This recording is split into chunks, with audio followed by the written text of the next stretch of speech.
ओम शांति। 28 फरवरी 2026। बाबा के महावाक्य।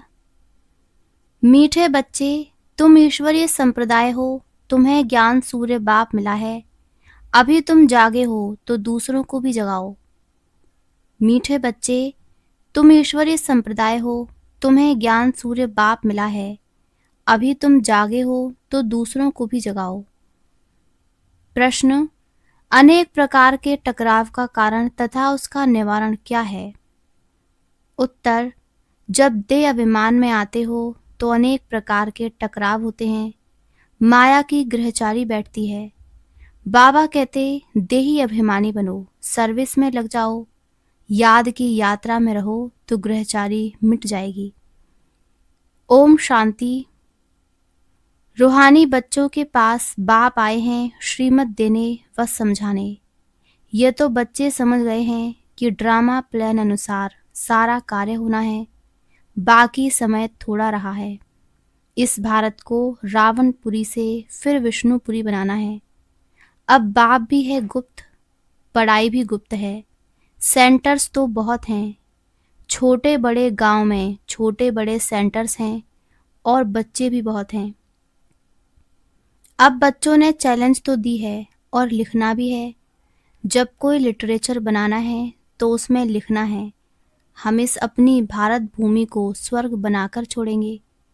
तुमको भी अपनी भारत भूमि बहुत प्रिय है, क्योंकि तुम जानते हो ये भारत ही स्वर्ग था। इनको 5000 वर्ष हुए हैं। भारत बहुत शानदार था। इनको स्वर्ग कहा जाता है। तुम ब्रह्मा मुख वंशावली को ही नॉलेज है।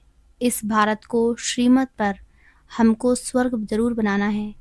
सबको रास्ता बताना है और कोई खिटपिट की बात ही नहीं। आपस में बैठ राय करनी चाहिए कि इन प्रदर्शनी के चित्रों द्वारा हम ऐसी क्या एडवर्टाइजमेंट करें जो अखबार में भी चित्र दें। आपस में इस पर सेमिनार करना चाहिए। जैसे गवर्नमेंट के लोग आपस में मिलते हैं, राय करते हैं कि भारत को हम कैसे सुधारें। ये जो इतने मतभेद हो गए हैं उनको आपस में मिलकर ठीक करें और भारत में शांति सुख कैसे स्थापन करें, उस गवर्नमेंट का भी पुरुषार्थ चलता है। तुम भी पांडव गवर्नमेंट गाई हुई हो। ये बड़ी ईश्वरीय गवर्नमेंट है। इनको वास्तव में कहा ही जाता है पावन ईश्वरीय गवर्नमेंट। पतित पावन बाप ही पतित बच्चों को बैठ पावन दुनिया का मालिक बनाते हैं। ये बच्चे ही जानते हैं मुख्य है ही भारत का आदि सनातन देवी देवता धर्म। यह भी बच्चे जानते हैं यह है रुद्र ज्ञान यज्ञ। रुद्र कहा ही जाता है ईश्वर बाप को, शिव को। गाया हुआ है बरोबर बाप ने आकर रुद्र ज्ञान यज्ञ रचा था। उन्होंने तो टाइम लंबा चौड़ा दे दिया है। अज्ञान नींद में सोए हुए हैं। अभी तुमको बाप ने जगाया है। तुमको फिर औरों को जगाना है। ड्रामा प्लान अनुसार तुम जगाते रहते हो। इस समय तक जिसने जैसे जैसे जितना जितना पुरुषार्थ किया है उतना ही कल पहले भी किया था। हाँ, युद्ध के मैदान में उतराव चढ़ाव तो होते ही हैं। कभी माया का जोर हो जाता है, कभी ईश्वरीय संतान का जोर हो जाता है। कभी कभी सर्विस बड़ी अच्छी तेजी से चलती है। कभी कहाँ कहाँ बच्चों में माया के विघ्न पड़ जाते हैं। माया एकदम बेहोश कर देती है। लड़ाई का मैदान तो है ना। रावण माया राम की संतान को बेहोश कर देती है। लक्ष्मण के लिए भी कहानी है ना। तुम कहते हो सब मनुष्य कुंभकर्ण की नींद में सोए हुए हैं। तुम ईश्वरीय संप्रदाय ही ऐसे कहते हो। जिनको ज्ञान सूर्य मिला है और जाग उठे हैं वही समझेंगे। इसमें एक दो को कहने की भी कोई बात नहीं है। तुम जानते हो बरोबर हम ईश्वरीय संप्रदाय जागे हैं, बाकी दूसरे सब सोए हुए हैं। वह ये नहीं जानते कि परमपिता परमात्मा आ गया है बच्चों को वर्षा देने। ये बिल्कुल भूल गए हैं। बाप भारत में ही आते हैं, आकर भारत को स्वर्ग का मालिक बनाते हैं। भारत स्वर्ग का मालिक था, इसमें कोई संशय नहीं। परमपिता परमात्मा का जन्म भी यहाँ ही होता है। शिव जयंती मनाते हैं ना, जरूर उसने आकर कुछ तो किया होगा ना। बुद्धि कहती है जरूर आकर स्वर्ग की स्थापना की होगी, प्रेरणा से थोड़े ही स्थापना होगी। यहाँ तो तुम बच्चों को राजयोग सिखाया जाता है, याद की यात्रा समझाई जाती है, प्रेरणा से कोई आवाज होती ही नहीं। समझते हैं शंकर की भी प्रेरणा होती है, तब वह यादव मूसल आदि बनाते हैं, परंतु इसमें प्रेरणा की तो कोई बात ही नहीं। तुम समझ गए हो, उन्हों का पार्ट है ड्रामा में ये मूसल आदि बनाने का, प्रेरणा की बात नहीं। ड्रामा अनुसार विनाश तो जरूर होना ही है। गाया हुआ है महाभारत लड़ाई में मूसल काम आए, तो जो पास्ट हो गया है वह फिर रिपीट होगा।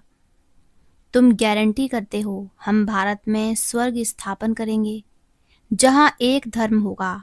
तुम ऐसे नहीं लिखते कि अनेक धर्म विनाश होंगे, वह तो चित्र में लिखा हुआ है। स्वर्ग की स्थापना होती है तो दूसरा कोई धर्म नहीं होता। अभी तुमको समझ में आता है, सबसे बड़ा पार्ट है शिव का, ब्रह्मा का और विष्णु का। ब्रह्मा सो विष्णु, विष्णु सो ब्रह्मा। ये तो बड़ी गुइयां बातें हैं। विष्णु से ब्रह्मा कैसे बनते हैं, ब्रह्मा से फिर विष्णु कैसे बनते हैं, ये सेंसिबल बच्चों की बुद्धि में झट आ जाता है। दैवी संप्रदाय तो बनते ही हैं, एक की बात नहीं है। इन बातों को तुम बच्चे समझते हो, दुनिया में एक भी मनुष्य नहीं समझता। भल लक्ष्मी नारायण व विष्णु की पूजा भी करते हैं, परंतु उनको ये पता नहीं है कि विष्णु के ही दो रूप लक्ष्मी नारायण हैं, जो नई दुनिया में राज्य करते हैं। बाकी चार भुजा वाला कोई मनुष्य नहीं होता। ये सूक्ष्म वतन में एम ऑब्जेक्ट दिखलाते हैं प्रवृत्ति मार्ग का। ये सारे वर्ल्ड की हिस्ट्री ज्योग्राफी कैसे चक्र लगाती है, ये कोई नहीं जानते। बाप को ही नहीं जानते तो बाप की रचना को कैसे जान सकते। बाप ही रचना के आदि मध्य अंत का नॉलेज बताते हैं। ऋषि मुनि भी कहते थे हम नहीं जानते हैं। बाप को जान जाएं तो रचना के आदि मध्य अंत को भी जान जाएं। बाप कहते हैं मैं एक ही बार आकर तुम बच्चों को भी सारी नॉलेज समझाता हूँ, फिर आता ही नहीं हूँ, तो रचता और रचना के आदि मध्य अंत को जाने ही कैसे। बाप स्वयं कहते हैं मैं सिवाय संगम युग के कभी आता ही नहीं हूँ, मुझे बुलाते भी संगम पर हैं। पावन सतयुग को कहा जाता है, पतित कलयुग को कहा जाता है, तो जरूर मैं आऊँगा पतित दुनिया के अंत में ना। कलयुग के अंत में आकर पतित से पावन बनाते हैं, सतयुग आदि में पावन है। ये तो सहज बात है ना। मनुष्य कुछ भी समझ नहीं सकते कि पतित पावन बाप कब आएंगे। अभी तो कलयुग का अंत कहेंगे। अगर कहते हैं कलयुग में अजुन 40,000 वर्ष पड़े हैं, तो और कितना पतित बनेंगे, कितना दुख होगा। सुख तो होगा ही नहीं। कुछ भी मालूम ना होने कारण बिल्कुल ही घोर अंधियारे में है। तुम समझ सकते हो तो बच्चों को आपस में मिलना है, चित्रों पर अच्छी रीति समझाना होता है। यह भी ड्रामा अनुसार चित्र आदि सब निकाले हैं। बच्चे समझते हैं जो समय पास होता है हूबहू ड्रामा चलता रहता है। बच्चों की अवस्थाएं भी कभी नीचे कभी ऊपर होती रहेंगी। बड़ी समझने की बातें हैं। कभी कभी ग्रहचारी आकर बैठती है तो उनको मिटाने के लिए कितने प्रयत्न करते हैं। बाबा घड़ी घड़ी कहते हैं बच्चे तुम देह अभिमान में आते हो, इसलिए टक्कर होता है। इसमें देही अभिमानी बनना पड़े। बच्चों में देह अभिमान बहुत है। तुम देही अभिमानी बनो तो बाप की याद रहेगी और सर्विस में उन्नति करते रहेंगे। ऊंच पद जिनको पाना है वह सदैव सर्विस में लगे रहेंगे। तकदीर में नहीं है तो फिर तदबीर भी नहीं होगी। खुद कहते हैं बाबा हमको धारणा नहीं होती, बुद्धि में नहीं बैठता। जिनको धारणा होती है तो खुशी भी बहुत होती है। समझते हैं शिव बाबा आया हुआ है। अब बाप कहते हैं, बच्चे तुम अच्छी रीति समझकर फिर औरों को समझाओ। कोई तो सर्विस में ही लगे रहते हैं, पुरुषार्थ करते रहते हैं। यह भी बच्चे जानते हैं, जो सेकंड गुजरता है वह ड्रामा में नूंद है। फिर ऐसे ही रिपीट होगा। बच्चों को समझाया जाता है। बाहर भाषण आदि पर तो अनेक प्रकार के नए आते हैं सुनने के लिए। तुम समझते हो गीता, वेद, शास्त्र आदि पर कितने मनुष्य भाषण करते हैं। उनको कोई ये थोड़े ही पता है कि यहाँ ईश्वर अपना और अपनी रचना के आदि मध्य अंत का राज समझाते हैं। रचयिता ही आकर सारा ज्ञान सुनाते हैं। त्रिकालदर्शी बनाना यह बाप का ही काम है। शास्त्रों में ये बातें हैं नहीं, ये नई बातें हैं। बाबा बार बार समझाते हैं। कहाँ भी पहले पहले ये समझाओ कि गीता का भगवान कौन है, श्री कृष्ण या निराकार शिव। ये बातें प्रोजेक्टर पर तुम समझा नहीं सकेंगे। प्रदर्शनी में चित्र सामने रखा है, उस पर समझाकर तुम पूछ सकते हो, अब बताओ गीता का भगवान कौन, ज्ञान सागर कौन है। श्री कृष्ण को तो कह नहीं सकेंगे। पवित्रता, सुख, शांति का सागर, लिबरेटर, गाइड कौन है। पहले पहले तो लिखाना चाहिए, फॉर्म भराना चाहिए, फिर सबसे सही लेनी चाहिए। चिड़ियाओं का आवाज हुआ, देखो कितना झगड़ती हैं। इस समय सारी दुनिया में लड़ाई झगड़ा ही है। मनुष्य भी आपस में लड़ते रहते हैं। मनुष्य में ही समझने की बुद्धि है। 5 विकार भी मनुष्य में गाए जाते हैं, जानवरों की तो बात ही नहीं। यह है विशेष वर्ल्ड। वर्ल्ड मनुष्यों के लिए ही कहा जाता है। कलयुग में है आसुरी संप्रदाय, सतयुग में है दैवी संप्रदाय। अभी तुमको इस सारे कंट्रास्ट का पता है, तुम सिद्ध कर बता सकते हो। सीढ़ी में भी बड़ा क्लियर दिखाया हुआ है। नीचे है पतित, ऊपर में है पावन। इनमें बड़ा क्लियर है। सीढ़ी ही मुख्य है, उतरती कला और चढ़ती कला। ये सीढ़ी बड़ी अच्छी है। इनमें ऐसा क्या डालें जो मनुष्य बिल्कुल अच्छी रीति समझ जाए कि बरोबर ये पतित दुनिया है। पावन दुनिया स्वर्ग थी, यहाँ सब पतित हैं। पावन एक भी हो नहीं सकता। रात दिन ये ख्यालात चलना चाहिए। आत्म प्रकाश बच्चा लिखता है, बाबा ये चित्र बनाएं। बाबा कहते हैं, भल विचार सागर मंथन कर कोई भी चित्र बनाओ, परंतु सीढ़ी बड़ी अच्छी बननी चाहिए। इस पर बहुत समझा सकते हैं। 84 जन्म पूरे कर फिर पहला नंबर जन्म लिया है, फिर उतरती कला से चढ़ती कला में जाना पड़े। इसमें हर एक का विचार चलना चाहिए, नहीं तो सर्विस कैसे कर सकेंगे। चित्रों पर समझाना बहुत सहज होता है। सतयुग के बाद सीढ़ी उतरनी होती है, यह भी बच्चे जानते हैं। हम पाठधारी एक्टर्स हैं। यहाँ से ट्रांसफ़र हो सीधा सतयुग में नहीं जाते, पहले शांति धाम में जाना है। हाँ, तुम्हारे में भी नंबरवार हैं जो अपने को पाठधारी समझते हैं। इस ड्रामा में, दुनिया में ऐसा कोई कह ना सके कि हम पाठधारी हैं। हम लिखते भी हैं कि पाठधारी एक्टर्स होते हुए भी ड्रामा के क्रिएटर, डायरेक्टर आदि मध्य अंत को नहीं जान सकते, तो वह फर्स्ट क्लास बेसमझ हैं। ये तो भगवान वाच है। शिव भगवान वाच ब्रह्मा तन द्वारा ज्ञान सागर व निराकार है। उनको अपना शरीर है नहीं। बड़ी समझने की युक्तियां हैं।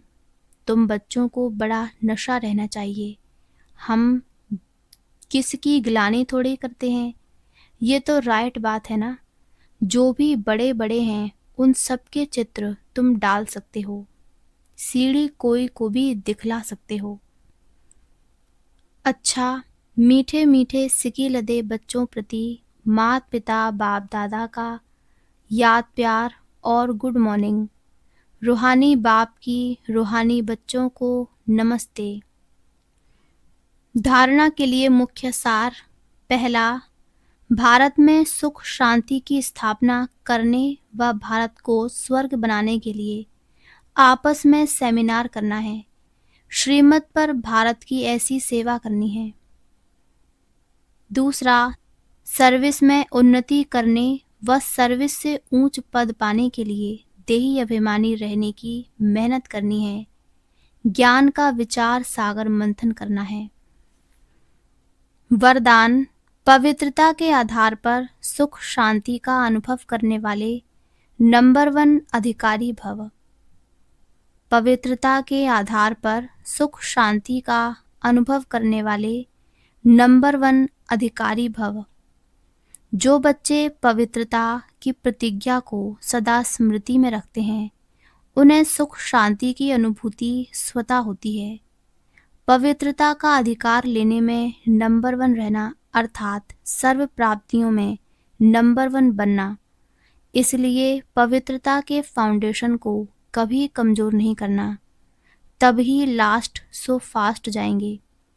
इसी धर्म में सदा स्थित रहना। कुछ भी हो जाए, चाहे व्यक्ति, चाहे प्रकृति, चाहे परिस्थिति कितना भी हिलाए, लेकिन धरत पर ये धर्म न छोड़िए। स्लोगन, व्यर्थ से इनोसेंट बनो तो सच्चे सच्चे सेंट बन जाएंगे। अव्यक्त इशारे, एकता और विश्वास की विशेषता द्वारा सफलता संपन्न बनो। बाप दादा चाहते हैं कि हर बच्चा एक रस श्रेष्ठ स्थिति के आसनधारी, एकांतवासी, अशरीरी, एकता स्थापक, एक नामी इकोनॉमी का अवतार बने। एक दो के विचारों को समझ सम्मान दे, एक दो को इशारा दे, लेन देन कर आपस में संगठन की शक्ति का स्वरूप प्रत्यक्ष करो, क्योंकि आपके संगठन के एकता की शक्ति सारे ब्राह्मण परिवार को संगठन में लाने के निमित्त बनेगी। अच्छा, ओम शांति, ओम शांति, ओम शांति।